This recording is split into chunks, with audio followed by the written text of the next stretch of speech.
So welcome, Kwan.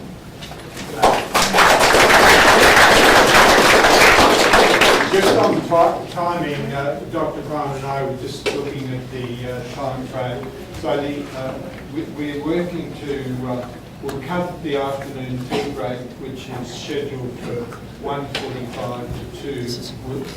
It was scheduled 1:40 to 2. We'll cut, if you don't mind, the afternoon tea break down to a quarter of an hour.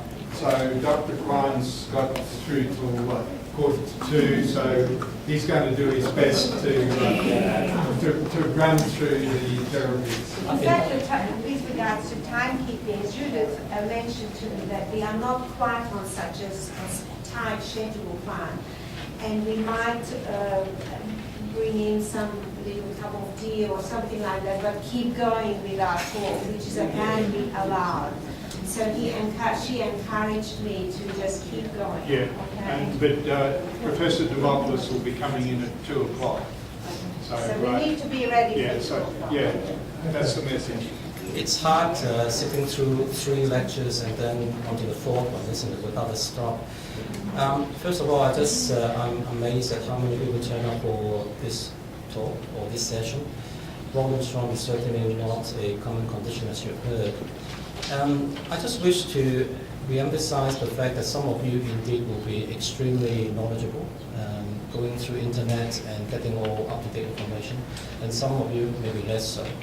So I'm trying to pitch at somewhere in the middle, so I apologize in advance, and if you want to stop me at any time, please do so.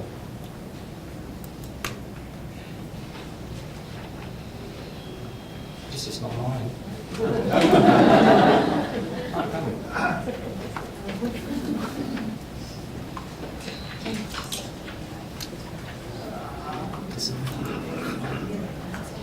What Dr. Kwan is doing is maybe between the 2 talks that he's going to give, we have 5 minutes to just grab a cup of tea and grab something to eat, and then we'll come back here. Bring it with you, okay?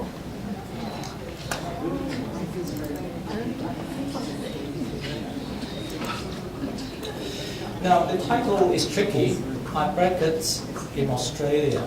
That was what I was given. And part of the reason that some of you are aware that although we talk about treatments and especially emerging treatments and novel therapies, many of those are actually not readily available in this country. We are not the worst in the world. We are certainly not the best.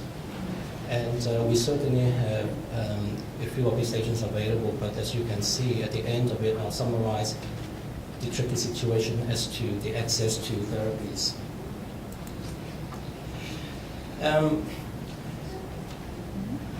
Guidelines are tricky. Whenever you see guidelines, you then have to see the strength of the recommendations. There is such an extreme lack of solid data, and in fact, as you can see there is only the first published randomized study was only this year. And largely because the numbers of patients is so small, it's very hard to get solid data. So far, all the guidelines you will come across, whether it's from America or from the WM Foundation, are expert opinions rather than coming from good randomized trial. If you look at the last 2 published very good indolent lymphoma trial, one of which we actually took part in the BRIGHT study, and we enrolled quite a few patients, you can see that the numbers, 11 of the 447 in our study, and the slightly larger study, which was published slightly ahead of us, 41 of the 514 are patients with WM or the counterpart called the lymphoplasmacytic lymphoma. So you can see that it's very hard to do a study on Waldenstrom patients themselves. And there's a huge variation as to time to treat. I have a patient now who's about 10 years and I'm still following without treatment. He would be here today except his wife is having surgery today, otherwise you meet him.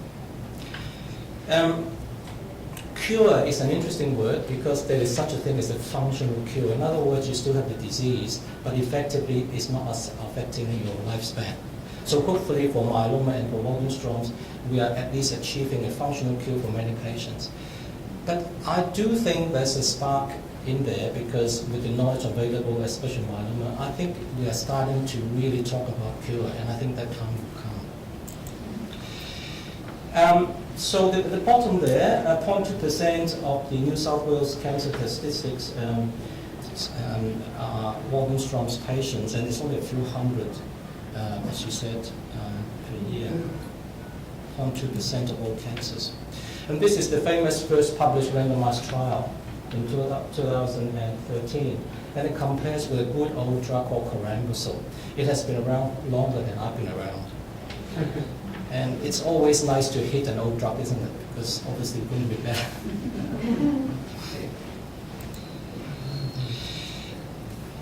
It's important to recognize what are the triggers for treatment. As you would have heard by now, many patients actually do not require treatment and may not do so for a long time. So what actually trigger treatment?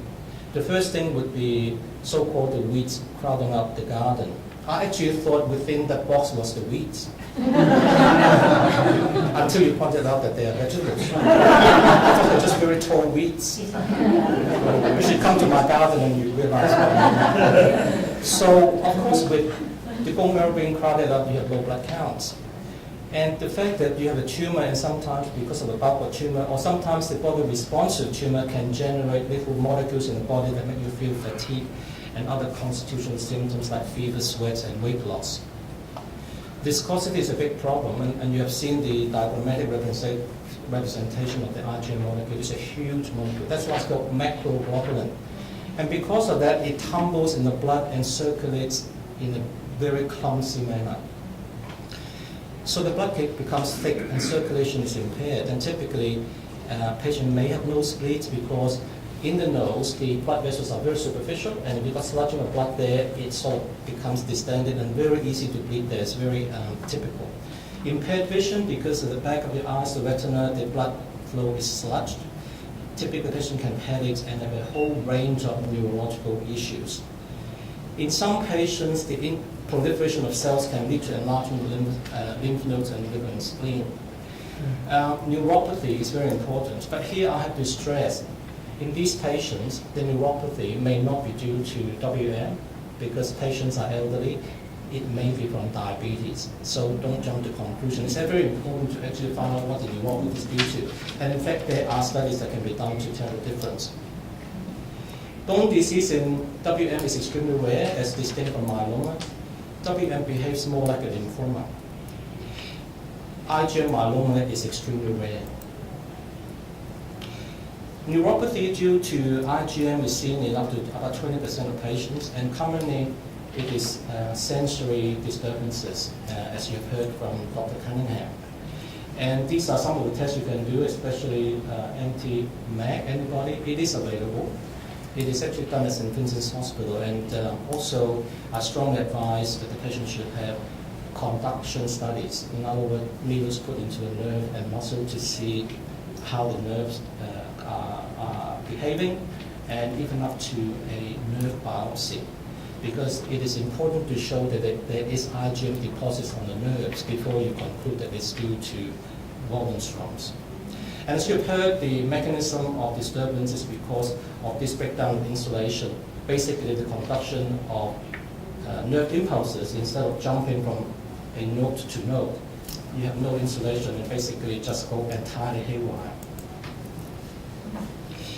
Dr. Robert Kyle is a huge name in myeloma, and that was published in 2003. And to be honest, you can read the latest recommendations, they have not changed much. Essentially because it is a low-grade disease, you're still waiting for trigger, and the triggers have not changed. So you can see anemia, low platelets, viscosity getting higher than a certain value. Neuropathy is interesting because I think most patients, many patients, not most, will require treatment simply because of the marked disturbance from neuropathy.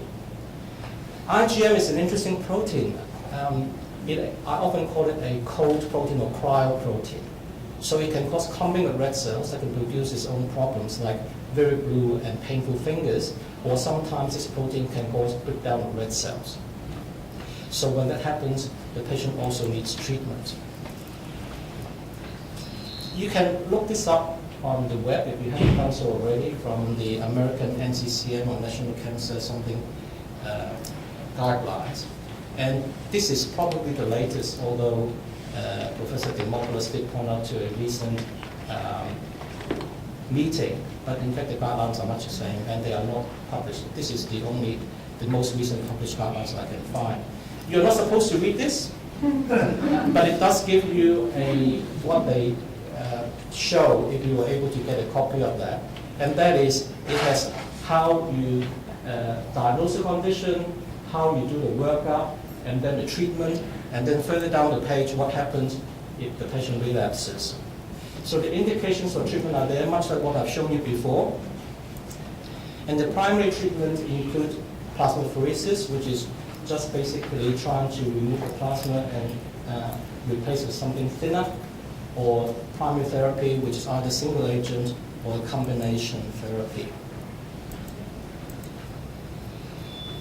The factors to consider when we start the patient on treatment is you have to look for a clinical reason to treat and not on a laboratory result. And that is actually not unique to this condition. Sometimes doctors make the mistake of looking at the result and then say, oh, I have to start treatment. But I think we have to look at the patient as well. And as I pointed out, at least for neuropathy, sometimes you do have to look for alternative explanations for the symptoms. Like a patient with a numb foot. It could be just from 40 years of smoking, for instance. The age of the patient, comorbidities are important, and you have to consider the toxicities of drug that you're going to employ. There is no drug that has no side effects. And especially for younger patients that you think possibility of a stem cell transplant can be on the horizon, you should avoid drugs that poison the stem cells, because you are effectively trying to think of a stem cell transplant later on as salvage. The patient or the family preferences and expectations are important, and also in Australia, of course, the previous listing, which is crucial. It's fine to say, I want drug X, it's marvelous, but can you get it? Complementary medicine, we take it for granted that the great majority of patients take it. We don't believe it has a substantial effect on the disease itself, but it probably enhances the patient's general well-being. And as long as you tell the doctor what you're taking, I think it should be fine. I don't think I will spend too much time on plasmapheresis. It's a word that basically means to take away. We can use it as an adjunctive treatment. It is not a definitive treatment. You're just skimming off whatever is causing the thick blood. So if you do not follow up with some treatment, it will bounce back. And typically it will bounce back probably in about a week, but it buys you time. In some cases, you might have heard, especially with rituximab, for a period of 2 to 3 months, paradoxically, the IgM may actually go up after treatment. We call it a flare. And in fact, you can actually do a preemptive plasmapheresis to get down the IgM before you start the rituximab. And for those who have seen such patients undergoing the procedure, for example, a patient coming in half moribund because of the problem with the brain, you'll be amazed how quickly it works. The patient can literally wake up at the end of the procedure. It's quite remarkable. Rituximab as a single agent is effective. The IgM we've talked about, but more commonly it is combined with something else. IMiD stands for immunomodulatory drug. And a prime example, the first generation is thalidomide, then you have lenalidomide, third generation is pomalidomide, and more mites further down the track. Proteasome inhibitors are drugs that mark up the protein salvage pathway within the cells. Now, both WM cells or Waldenstrom cells and myeloma cells make a lot of protein. And as such, the whole cell machinery is designed to handle a lot of protein in the body. So the proteasome are little organelles that actually handle these proteins. If you stop them up, the cell will die. So this group of drugs is called proteasome inhibitors, and a prime example, the first generation is Velcade. Interestingly, intolerance to rituximab in Waldenstrom patients is unusually high. And in fact, Dr. Cunningham had a patient who basically had to come in every time to have rituximab, and in fact, even then has extraordinary reaction. Although it is useful to treat patient neuropathy, sometimes the cogenital problems of neuropathy and even the cold protein problems are referred to. Don't discount corambucil. It's an exceedingly old drug, but it still works. And as you can see from this report published this year, corambucil at the bottom, progression free, which means the disease doesn't progress. The median is actually 27 months, with an overall survival of 70 months. So in some patients, it's actually quite indicated to actually use corambucil. Combinations, Professor Demopoulos referred to the combination DRC, which is his favorite combination, works extremely well. It stands for rituximab, a steroid called dexamethasone, and an alkylating agent called cyclophosphamide. Or you can use protocols like for lymphomas, rituximab with combination called CVP or CHOP. Or you can combine with thalidomide, lenalidomide, or a nucleoside analog. The prime example is fludarabine.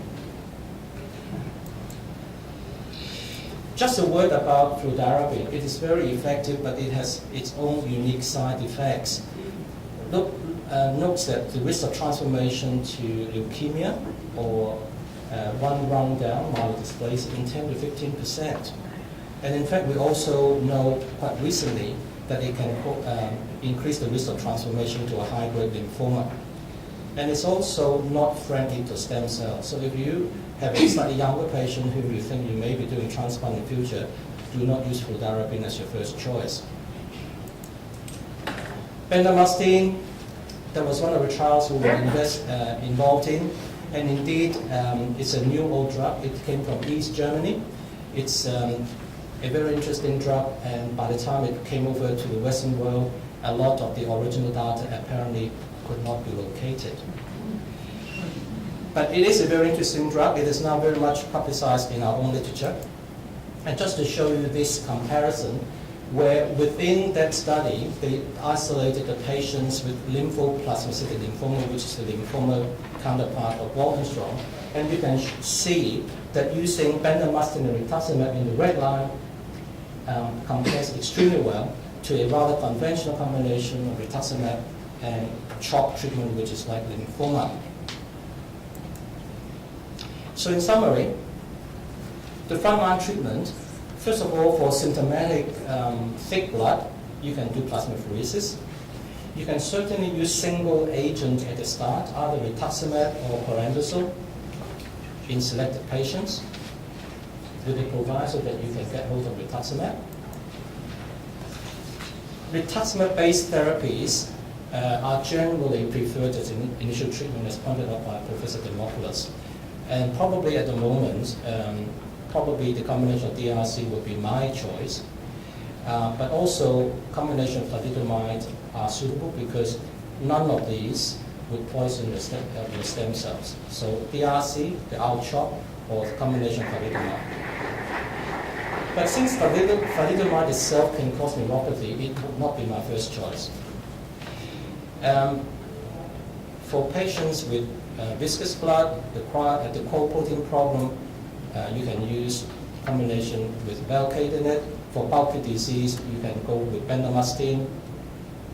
With very aggressive disease, you combine it with nucleoside analogs such as fludarabine. For neuropathy, you can use rituximab or DRC. And interestingly, for those who respond to rituximab, maintenance rituximab has been found to be useful. Now, this is just to give you a taste of what Professor Demopoulos will talk about in the emerging therapy, especially ibrutinib. Just concentrate on this little molecule here. Where is it? This one, mid-88. Now, as with any disease these days, if you can find a gene that is responsible, either solely responsible or largely responsible, you then can start to talk about targeted therapy. Now, it is not as though that they have developed a drug specifically for mid-88, which is a mutation found in well over 90% of patient Waldenstrom's. But nevertheless, MYP88 is involved in several pathways, part of which can be blocked by this drug which he talked about called ibrutinib. And this is how it works. Ibrutinib works here, and the MYP88 is there, so it blocks this part. And when you block this part, the cellular pathways cannot proceed down towards something we call NF-kappa B, which interestingly is also important in myeloma.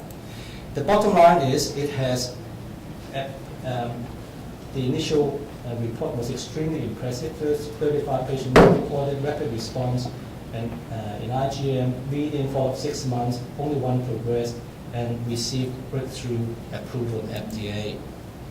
Finally, the drug access.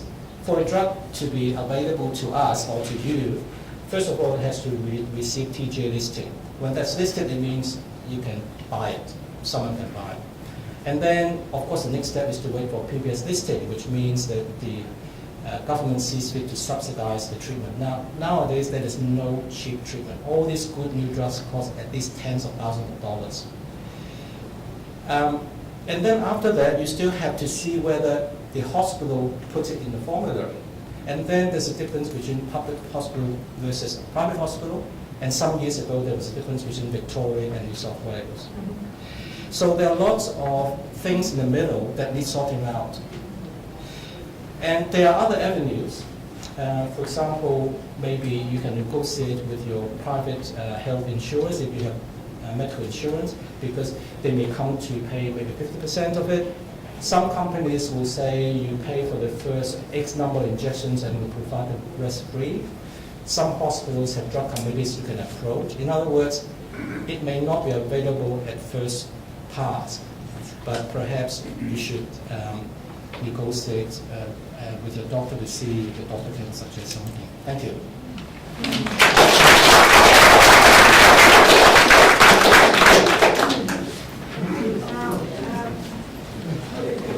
Professor Dimopoulos, I just checked, is still talking next door. So we have a few more minutes. And maybe we could take just a couple of questions. And I'd be more than happy to... yes, please. Oh, just a question. There was no mention of genetics for a couple of weeks. And is there any tests that may be available? Not at this stage, unless it's in a bench to bedside We have a feeling that scientific it could be genetic or... abnormality that accompanies. Certainly, undoubtedly, Kwan can perhaps describe Perhaps if you the can meat. clarify your question, are you talking about testing to predict whether someone may have the condition? You may have it in the family. That is not available, although you may be referring to the fact that maybe about 20% of patients have a first-degree relative involved in a B-cell disorder. Yeah. So this MYP mutation is an acquired one. It's not something that you can pass on. Though it's highly sensitive and specific, so it's likely to become a marker, but not in a routine sense at this stage. And so, unfortunately, the answer is no. On the other hand, as it emerges as a diagnostic tool, it will probably lead to, as Kwan pointed out, a therapeutic target. Any other questions? When the nerve cells are damaged, as in myelina or myelin, does the chemotherapy actually make that worse again because it's got access to It that can interaction? indeed, though not necessarily the coating, but the actual nerves. Yes, the actual so message. you can imagine when that's combined with an underlying problem of the actual condition, it can be a problem. Which is why Dr. Kwan suggested that thalidomide may not be the ideal drug, because it is accompanied by a significant side effect of peripheral neuropathy. Neuropathy can be disabling, and the biggest mistake is to treat it too late. Because let's say if you try to treat it after 2 or 3 years, the damage is permanent. And it's also indeed slowly progressive, so certainly it's a good trigger for treatment, but very unusual in this condition. And a follow-up question to that then is ad infinitum. It goes on forever. That damage keeps causing you difficulties, or does it heal itself ultimately? No, that damage is clearly disease-related, so it is a trigger for treatment. Treatment usually works, and that should stop the neuropathy from progressing, if not actually improve. It should not continue once you start treatment. Okay, shall we maybe just break now? Yes.